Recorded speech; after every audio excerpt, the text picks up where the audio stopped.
right, here we are, episode number 9 with Chip Davis with Trade Authority. And like always, today we're going to be talking about personal and business growth. And here are the LBTC, Louisiana Technology Park. And Chip, thank you for coming. My pleasure. So let's get started by take us back a couple years ago, and you say 24 years ago specifically, you start the journey of this entrepreneurial adventure. So what was it? How do you get into that? Actually, more than 24 years ago. I was just there for 24, but young man, I was selling insurance, and I was traveling all across the state, and that was getting to be a little bit of a racket, especially when I had young kids. And I had an opportunity to work for a company called Sylvan Learning Centers, a franchise. And at the beginning, I was an employee, worked for a gentleman by the name of Wayne Harper from New Orleans, who quite experienced and had a large background, mostly in the healthcare industry, but he had wanted to get into this franchising business, and so he had started that and hired me as his first employee to run the franchise here in Baton Rouge. He was, again, from New Orleans. Spent a lot of years learning everything that I could from him, and there was a lot for me to learn at the beginning, but grew and grew, and like I said, I was with that company for 24 years. Somewhere about in the middle of that, he started handing over portions of the ownership to me, and pretty much turning it completely over to me. And when he passed, that was when we ended up, his heirs and myself ended up selling the franchise out. But pretty much everything that I know from a business standpoint came directly from him, and very appreciative of that time. Well, that's very interesting. There's a lot of people right there with this new culture that, you can pretty much start your own business for nothing. And especially young entrepreneurs saying, hey, I will never work for somebody else. But you're saying, hey, there's actually a positive thing out of the whole thing, right? Well, absolutely. I was at a place where I didn't have any resources, didn't really have the experience, and so I didn't mind working for this gentleman. And in this particular case, he was in, an hour and a half away from me, and so it wasn't that he was in a position to micromanage me or anything anyway, but I relied upon him a lot. I called, and again, everything that I learned in business came originally from him. Now, you think your entrepreneurial spirit, you discovered that when you were working, or was it kind of like this story that you were 12 years old and you were selling, lemonade or something? No, I would say I discovered it. I think the thing that came to me is I'm the sort of person that has never been afraid to step out. And so even before I took on this franchise, again, I was selling insurance, and that was straight commission. That was just me. If I didn't get up and go to work, then I wasn't going to make any money. How old were you back then? That was like 24 years old when I started doing that. And I grew to appreciate that very, very quickly. I had the sundry, jobs in college and, right there at the beginning, just trying to find my way. But when I started doing that, and then, of course, when I started doing Sylvan, there was a freedom there, but it also, I think, fed this portion of me where I was able to kind of boldly step out. And if there's something about me, I guess that was an inherent trait. It was this ability to, without question, without fear, just go ahead and proceed forward. Sometimes maybe a little bit dangerous because I'm not necessarily completely thinking it absolutely through, but I grow confident enough of the direction that I wanted to go that I typically would not question it. I would move pretty quickly. Even in my personal life, I do home repair. I'm a do-it-yourself sort of guy. And the very first house I bought, I'm sitting out there looking at the house one afternoon, and within 30 minutes of that, I'm tearing the roof off of a section that I've already decided that I want to add on to the house right there. And I'm not thinking through, what I'm doing at all. But I'm out there tearing the roof off my house, And so that's a little bit of a dangerous example, but it still follows in hand. I'm not afraid to go forward. Yes. And then your voice, you use that. I'm just picking up your voice. I'm having a positive jealousy here for your voice. Come on, drop the larynx here. I will say that my college degree is in vocal music performance, and so never worked in it a day in my life. Knew I wasn't, but I do have some background there. I love it. Fantastic. So we have the 5 M's right here, and I think we should take a moment to just talk on the business model for Trade Authority. I know it's a very unique type of business, so we want to spend some time just digesting that whole model and what is Trade Authority, and then what's the trade exchange main concepts. I know we can go really deep down into details, but just the basics, please. In quick words, Trade Authority is, our mission statement is to replicate a very successful trade exchange that originated here in Baton Rouge called PartnersOne, and to replicate that across the state, the country, maybe one day the world, and to build a nationwide network of these exchanges able to essentially conduct business using an alternative currency. Now, that could be a little bit confusing, so let me go back and describe the industry and where it began. Most people would attribute the trade exchange industry beginning around World War I, World War II, in that in-between area right there, as a necessity for communities that were struggling economically and having a difficult time being able to have enough currency available in the system to be able to do the things they needed to do. And so they would invent these ways of coming up with an alternative currency or an alternative way to pay their workers and for those workers to be able to get the goods and services that they needed. That has evolved into a couple of dozen different versions of this through history. It's essentially a community of businesses or partners in some form or fashion that will do business with one another, not using the local government currency, but using a currency of their own. Now, for the most part, in the last, say, 30 years, that has transformed into a model that we would call the retail barter industry, where it ends up being local, small businesses, and that they do business with one another in this fashion. There are larger models that deal with corporate barter, what they would call. There are other models that would deal with what they call community currency. But the one that I'm focused on, we would call the retail barter industry, where it's pretty much local small businesses doing business with each other. And that has existed in, various forms, but mainly for about the last 30 years or so. In fact, in 1982, the U.S. federal government officially recognized this sort of industry in TEFRA, Tax Equity and Financial Responsibility Act, and actually considered the currency that we use as being an official currency and taxable and way to document and a way to keep track of it, and called the exchange themselves third-party record keepers, essentially a bank. So it has that sort of official recognition. Now, these exchanges for years and years would come and go. And historically, all of them eventually end up either becoming greatly weakened or failing completely based upon the model that they're built upon. And that model, when it's all boiled down to it, ends up being because there's an individual owner or a small group of owners that run or own the exchange.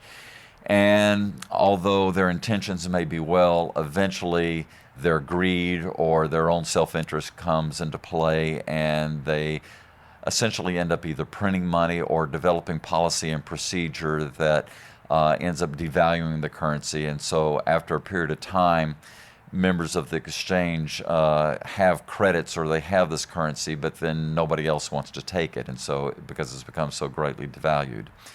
We had seen that happen at least 4 or 5 times here in Baton Rouge. They would come up and go, generally maybe a 2 or 3 year lifespan, and they would just disappear. And one of our founders had been a part of that. It actually had worked for these exchanges and saw that and learned enough about the industry to see what was taking place about that. And so in year 2000, when he and a small group of us decided to start PartnersOne here in Baton Rouge, we understood some of those areas where this fell apart and tried to put together a model that would be protected from that. Eventually, the thing that ends up protecting that model is the ownership. And so in this particular model, the exchange is actually owned by all of the small businesses that join the network. And so every small business that is a part of the network has an equal share and equal voting power within the network. They vote and support a board that runs that exchange, and that board essentially hires the executive director or the staff that runs that exchange. So there's an oversight, there's a protection. Members are watching each other to make sure the policy and procedures are being followed. They elect a board that's entrusted with that, and that board hires and manages an executive director that makes sure that he is accountable to the system. And so a check and balances, if you will, to make sure that that economy is always looking for the highest value of its currency at all times, and using the policies and procedures that we've put together to determine that. We were so impressed with this. Only like 4 years into this model in 2004, I was the president of the board at that time, and we were kind of doing a self-evaluation of what was going on, and we were looking at ourselves compared to others that were in the industry out there. There's national associations, and we would go to these meetings, these conferences, and we were comparing ourselves, and we didn't look, act, smell anything like the other exchanges. And when we started looking at the numbers, we were outperforming the best of them, by 3 or 4 times. And those others have been in business for years and years, and we were only in our 4th year of business, still growing. And so at that point, we realized, oh wait, we've discovered a better mousetrap here. And it was at that point that we started having the discussion that, well, maybe we should start doing this in other places. Well, the first obstacle with that is, well, why would we be successful at starting an exchange in another city? Well, it really needs to be done by that local community. It needs to be something that they're in charge of and that they're overseeing and that they're responsible for. And so I thought about it for a second. I said, well, we don't have to own it. All we have to do is provide the service of showing them how to do that. And at that point, we didn't have software. All this was on pen and paper. And so with some computer experience, programming of my own, I said, but this is something we can do. And so the decision was made to do this, but essentially start a new company tasked just with this purpose. And so that was the birth of Trade Authority. We actually put it on hold for a little bit because of a little thing called Hurricane Katrina. But once that craziness was behind us, we started developing the software that we were going to run it. And in 2009, we completed most of that software, started using it in 2010, and in late 2010, started replicating the partners model with new exchanges. And to this day, we have, including partners, 15 exchanges that we are developing and putting forth, and some of them are already doing quite well within the time span. It does take a little bit of time for an exchange to fully develop, but they're all moving according to course. So before we jump into management, which is the next topic right here, and you guys definitely have a lot of that, I was just curious about, so you talk about operations, the finances space, which is now the ownership by every member, and that's kind of like your ultimate edge right there. You kind of like, okay, this is how we're different. So in regards to operations, finances, but then marketing, are you guys, I know I'm part of PartnersOne here in Baton Rouge, so I'm aware of the activity and the engagement and the type of things. Is there a couple things that you can mention about marketing that you guys are also seeing a lot of impact in these exchanges? Well, and this may sound a little different in the way we're talking about, but ultimately it's the thing that protects ourselves, because the overriding principle for us is the protection of the currency. And so it would be very easy for us to go out there and enroll anybody that we could into the program. That would be great. But eventually it would erode the value of the currency. And so we're very, very selective about the process in which we do this. Most of our marketing would come in the form of referrals. We're wanting businesses that our current members are wanting to do business with, people that there's already some level of trust, people that we already know their way of doing business. As a matter of point, before any member or any applicant becomes a member, there is a review process. We send out their name to the current membership, and where it's possible they could be blackballed, that they could be taken out before that time would come. But it's a way of protecting our exchange and eventually the value of the currency. For the currency to maintain its highest level, you have to be able to trust that you're going to be able to use that currency, that comes in for your good of service, and you're going to be able to send it back out and get equal value and equal ease of use. And so if we have a bad player out there that is not returning equal value or not using the currency as they should, then it becomes a diminishing factor on the entire currency. So we're very, very protective of that. Now, we use everything possible. We are in the social media. We not so much in magazine or advertising, because we're not trying to be out there in that way, but we're trying to push the referral portion of this as best we can. We're certainly offering incentives for our current members to bring their friends into the network. But most of it is focused on some version of a referral activity. Wonderful. And then money is the next one. So, of course, now it's very clear, the model, and it may be a little bit complex just hearing the first time, but if you don't get it, just replay the audio and go back and listen to it. But but the money piece, I know now you're saying that these members are owners of these exchanges, and there's two pieces to this answer. So, of course, how do you Trade Authority make money, but then how the exchange itself make money? All right, so let me try to turn this in a way where it makes sense. So Trade Authority provides the service to the exchanges, all right, the individual exchanges. Our services are threefold. One would be the service of our software, our transactional and management process and processes that happen through that software. Number two would be the knowledge that we impart to their board, to their executive director, to their membership as far as how to do this and the way to best do that. And the third is actually a new portion for us, and that is that we do have the capability of going in and essentially managing the exchange for that exchange. If they want to engage Trade Authority to provide the executive director, to provide the direct management to that, it's a part of our new model. And so that's the way in which Trade Authority makes money, is through those services. But let's talk about how the exchange makes its money, which therefore gets turned around to Trade Authority. So let's describe a transaction for a moment, just because we didn't hit that a little bit earlier, and then I'll convert that into the fee structure. So let's say today that I have a plumbing emergency. And so where my fingers would naturally do the walking through the yellow pages, because I want to save my cash and because I belong to this network that uses this alternative private currency, my buying decision changes. I look within the directory associated with my local exchange, and I find a plumber there. That plumber comes and does a great job, and I pay him in this alternative currency, and life is great and good. That plumber got business that was perhaps going to go to one of his competitors, but because he belongs to the network and his competitors don't, he got that business. And tonight when he wants to go to a restaurant, he goes to a restaurant in the network. And when the restaurant wants to print menus, he goes to a printer in the network. And the printer's daughter needs orthodontics, he goes to an orthodontist in the network, and so forth and so forth.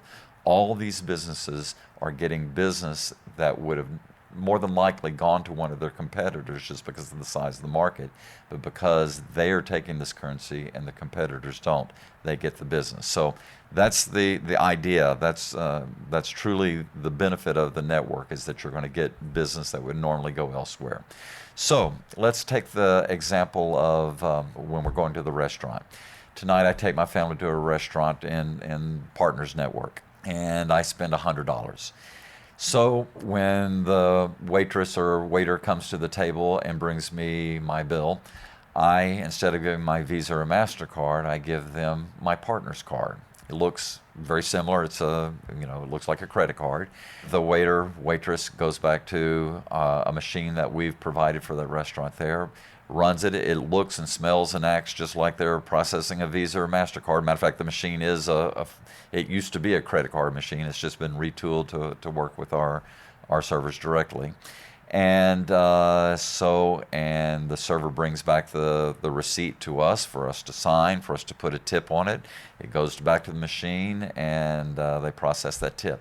So when that transaction took place, immediately $100 went out of my trade account, out of my alternative currency account, and went into the restaurant's account. At that exact same moment, $10, a 10% transaction fee of cash, went out of my cash reserve account, and I'll tell you about that in a moment, and that went to Partners. It paid for that transaction. So Partners immediately received $10 on my $100 transaction. When the server brings back the slip and I put a $20 tip on that, she brings back the machine and processes that, and $20 went out of my cash reserve account and went into the restaurant's cash reserve account so he can pay the waiter or the server the $20 tip. They get paid in cash. Cash reserve account is essentially a second account, still tied with my first account, but it's used for the purpose of paying transaction fees or tips, the cash portion of things that take place. But it's held in escrow, and until that transaction takes place, it's mine, and then it transfers over to the local exchange, or to the, in the case of a tip, to the restaurant's account. So a 10% transaction fee takes place on that. Earlier I was talking about trade authority's fee. We would get 10% of that 10% for the usage of our technology. We would get 20% of that 10% for the use of our knowledge up until a $50,000 fee is paid, and then that fee goes away completely. And then, of course, if we're managing the exchange, we're actually receiving the full 10% up until the knowledge portion is paid away, and then it drops down to 8%. A lot of numbers, a little confusing, but hopefully I made some sense through that. I think that's the whole purpose of the show, kind of like break down these innovative models and then digest that whenever you can. Yeah. But that was wonderful. Now, the market, it's definitely small businesses, and for you, for Trade Authority, it will be the exchanges itself. Sure. We're dealing at this point with small businesses. Now, that comes in all sorts of shapes and forms and sizes. Mainly what we're looking for is where the money goes. And so if I'm dealing with a company where the money would actually be transported out of town, out of city, then it's not really a business that is adaptable to our particular market, because that money has to be spent back within the market. And so if Walmart wanted to join, it wouldn't work out. Actually, it would end up being disastrous for us, because all the money, trade economy, would go to Benton, Arkansas, and it would sit there, and it would essentially, shut us down. Eventually, all the money would be left of our system. We need every member to be able to spend back out within the community at the same rate that they're taking in. So any way that can take place, that is a potential member for us. About the only small businesses that you may consider local that would not be available for us would be either one, insurance agents or stockbrokers, or something where the premium actually does go out of town, even though it's a local agent. When you're writing your check, it's going to State Farm or somewhere out of town. That would be one example. And the other example would be a business who is completely full up with all the cash business that they ever want. They have no desire to expand. Not many of those out there, but if you're happy with what's going on and you have no reason to add any more customers or to grow or to add another location or whatever, then we're not for you, because that's really the incentive. That's the reason that we would be here, to add more business, to fill in that empty table, or to use that empty hour, or to sell that product that's been sitting on that shelf for 3 months. Wonderful. Before Craig takes over and start talking about mentorship and the management aspect of this, I would like to ask you about personal growth. And is there something that you can attribute your own personal growth that you can think of, okay, this is something that changed me in the past couple of years? As I said, I was mentored by someone that taught me a lot about business. One of the things that, and I don't know if I've learned this or it's just been my nature again, but I talked about earlier not being afraid, but as a part of that, one of the things that I've equipped myself with is, and I don't even know how to say this without it sounding like I'm bragging, but I pretty much am equipped to do just about anything on my own. I'm a do-it-yourselfer. You hear me talk about that when I'm remodeling my house. I'll do every little bit of anything. I'll work on the cars myself. If somebody else is being engaged to do that, I've really run out. Either I don't have the equipment or it's really something outside of my experience. But I enjoy learning how to do everything that I can on my own. And so just about every aspect of running a business, I have experience in doing, and I feel comfortable in doing that, and I've equipped myself to do it well. And in those areas where I don't feel equipped, I acknowledge that, I understand that about myself, and I'm quick to turn that over. And there are some of those areas that are out there. Now, is that learning usually through reading or going through your other business owner friends, or how do you think is that learning happening? I think that happens from listening to the people that are around me. I can read a book, but it doesn't necessarily always make that sort of change. But when I have people will tell me that, Chip, you're being this or you're not being that, or when I, in group settings, will hear other people expressing what's going on, and I can think back to myself and say, no, that's not me. I'm not that person. This is not the thing that I'm best equipped for. I'll tell you one of the things just right off the top of the bat. I don't think I'm very good at hiring. I tend to wear rose-colored glasses. Everybody looks good to me. And so I usually turn that over to somebody else. We just got finished hiring an executive director in Lake Charles. We took over the management of that exchange. And I told my board at Trade Authority, I said, I'm going to need some help with this because I don't trust myself to do this well. I sat in on the process. I was involved with it. And in this particular case, quite frankly, the person we ended up with was the person that I liked as well. But I was very quick to turn that responsibility over. I don't think it's something that I'm very good at, So recognize that about yourself and find the people to help you overcome those weaknesses. That's great. And my last question would be with exponential growth is same as compound interest, where every year start adding up and adding up and adding up. And that's what happened, like you said, in the past for years with Trade Authority and now this exchanges. So in business specifically, what do you think could be one element that accelerates that exponential growth? Well, in the particular model that I'm in right now, it almost happens naturally. And so I'm not even certain that I do so much to make it happen. Once it takes place, it almost drives itself for a certain extent. I'm not saying that we can certainly let go of the steering wheel and just depart completely, but it would ride down the road a pretty long way without really anything that we're doing. But we recognize that, that it won't stay that way. And so a lot of our decision-making process is trying to think about, okay, what's practical, what's purposeful to head us down this thing, and always keep in mind the value of that currency. So we go there. In this particular case with Trade Authority, I am struggling, I guess, in the development of the exchanges. One of the things, the original model started off in trying to find executive directors that would essentially be managed by the local exchange.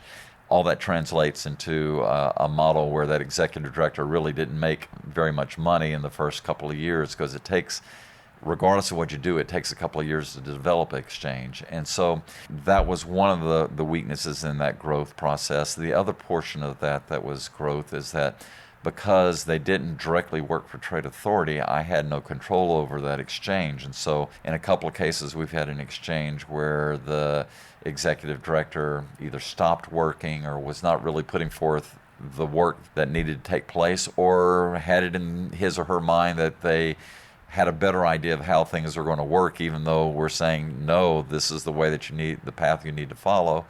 And so they get off the path, and I had no control to bring them back onto the path. And so that's one of the reasons for a recent change in our model, where we're going to start trying to take over the management of new developing exchanges, and we're currently in a fundraising process to try to do this. Obviously now we'll be having to pay for executive directors for those first couple of years and trying to get that exchange started. But we think overall it's going to be the best process for us, and the place where we're going to really reach the growth that we're looking for when we're able to properly manage the beginning development of these exchanges. Wonderful. Thank you, Chip. And here's Greg LeBlanc with the second segment. Thank you so much. Yeah, I'd like to jump in. A lot of our audience is young men and women looking to get into entrepreneurship. And so it helps them a lot to kind of know the person of the entrepreneur, so to know you a little bit better. And one of the questions I like to ask you, and this can be just in life in general, it doesn't have to be just in business, but what is your greatest personal fear in life? Craig, I'm at a loss here. I don't know if I can tell you I have any fears. As a person, I'm a Christian. I have a deep faith and believe that God sets me off on a path that He's intended, and whatever that path is, I'm happy to follow without fear, and know that all things work out for the best. And not that I haven't had ups and downs in life. We all do, and I've had my share of them as well. But I have taking all of those as the path that I'm on, and so I truly feel like I can stand here and say I'm fearless. And where does that strong faith come from? Give us the backstory on that. Certainly raised as a Christian, but had a father that was not involved in church or anything like that, although I would say was a man of faith, but had his own little struggles with that. Had a mother that was there, but probably didn't give a great deal of influence to me, but was a musician, and when things came about through my church upbringing, where there was opportunity to participate in youth choirs and things like that, pushed me in that direction. And there I found a mentor. It was in one of the ministers there that helped me have these influences through my formative years, to the point where stayed close to him.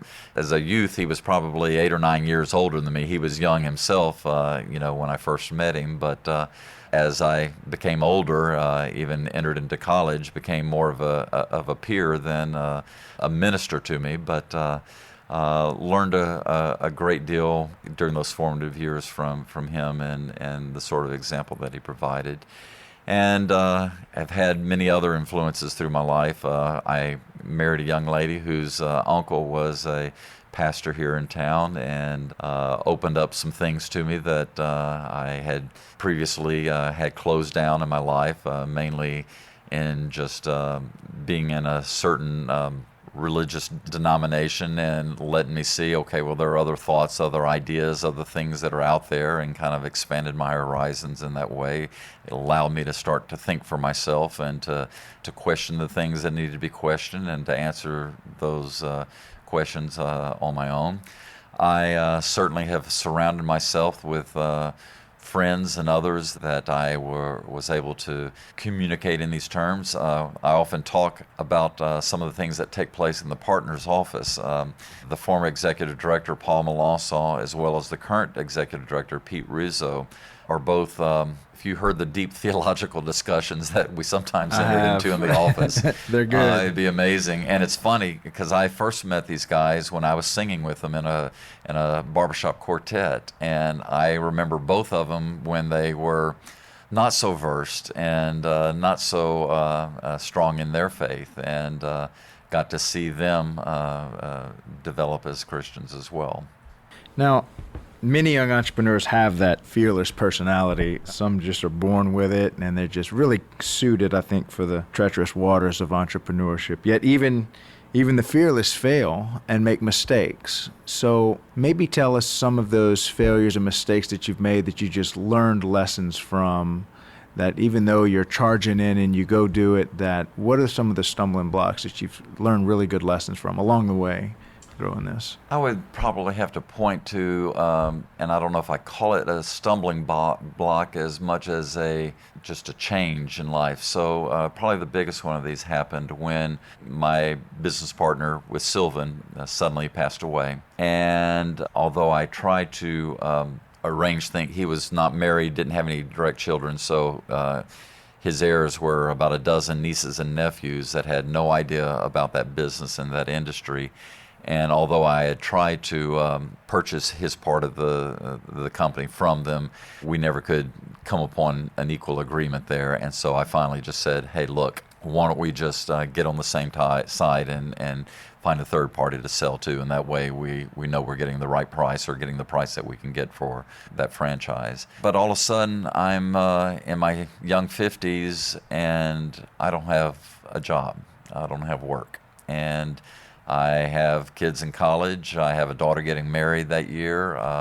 I'm faced, and I got some money for the franchise, but it wasn't near what I wanted, nor near what I could survive on for any great length of time. And so I was faced with what to do. We had already started Trade Authority, but it wasn't making any money yet. We were just at the beginning phase of writing software, so I had no idea what that was going to be, but I believed in it, and I knew that God would take care of me, and I knew that this was a worthy effort, and I knew that what we were doing was a positive change for the industry, and believed in it strong enough and believed in God's faithfulness enough that I developed an assurance that this was what I should be doing and boldly stepped out onto it. When I think back, especially to the development of the software in those beginning years, I'm sitting in the partner's office. They let me to use their office right there at the beginning, and I'm communicating with programmers that were actually in Argentina, that English was not their first language, and I'm trying to explain this crazy business concept that we're doing, and I'm trying to also explain to them what I'm needing the software to do, and because I had programming experience from my Sylvan days, I knew enough to know the structure behind it, but I left my computer skills when we entered the internet stage, and so I was not able to code it myself, and so that communication that took place, and if you look at that software, it is complex, it is magnificent, if I should say so myself, but for me to think about the development of that software within the short period of time that we had to do it, and that I was able to communicate with these people, and all of this, I'm sitting in that office and I'm just trusting that this is going to work out, because my whole future, everything that I'm doing is based upon my successful implementation of this software, getting it off the ground, because without it, nothing else was going to take place. And it seems rather miraculous to me as I look back to it that we were able to do that. People tell me that software is worth $1 million now. I probably spent about $300,000 of my time, but that was free, and the actual labor involved in the coding was pennies on the dollar. And just to think that we were able to do that, as I look back to it, it seems just incredible to me now. And I do believe there was a hand of God involved in that. So when you talk about these times where you're either have no job, you're still a provider of your family and children, you're getting ready to take this bold move to make this, but there's still that uncertainty because you haven't done it yet, or you're waiting on a software being produced by a non-English speaker to be produced, and you're praying this is going to launch and hope this is God's will in your life for this to work. What are some of the emotions that you're going through, and how do you overcome those when you're in the middle of that uncertainty? Perhaps we can use the word fear, but I don't think it's probably the best word. It's certainly a giant question mark hanging over this, but it was always immediately confirmed with an assurance to me that this is the right move and we're going to get there. And I would say patience was an attribute that helped me greatly through. Where'd you get that patience from? I've always had that. The DNA from your mom or dad? Or? I have to assume so, because it's always been an attribute. They would even tell me when I was, okay, just hang tight, it'll get there. My mother will tell me that even when I was a child, I would go around saying, "Patience, Mommy," and of course I couldn't say the word so well, but I would tell her that, whenever she was getting impatient, I assume. So that's something I've always had. But as I'm developing this software, I'm running that emotion of uncertainty immediately followed by assurance. And so that's just a continual cycle that's going through. And so blocking out the uncertainty and filling it in with the assurance and with the patience of just wait, we're getting there, it's going to work out. And so, great. What's the best way to contact you guys? Certainly you can go to our website, which is www.tradeauthority.com, or our number here in Baton Rouge is 225-663-8858, or you can email me at chip@tradeauthority.com. I'm very quick to answer to any of the above.